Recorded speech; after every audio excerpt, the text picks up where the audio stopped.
من اهل کلمه بودم و نوشتن، اما وسط 44 سالگیم هیچ وقت فکر نمی کردم که این خبر رو به سمع و نظر شما مردم ایران برسونم.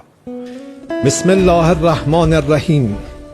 یا ایتها النفس المطمئنه ارجعی الی ربک راضیة مرضیه فادخلی فی عبادی وادخلی جنتی. الله اکبر، الله اکبر، الله اکبر.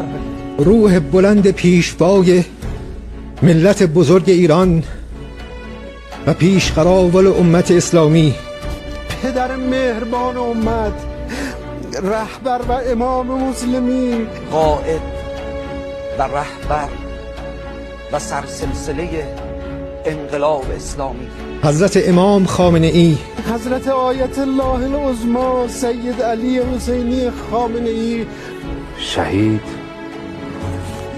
آیت الله العظمی سید علی حسینی خامنه ای. با نوشیدن شهد گوارای شهادت در ماه مبارک رمضان به ملکوت اعلی پیوست.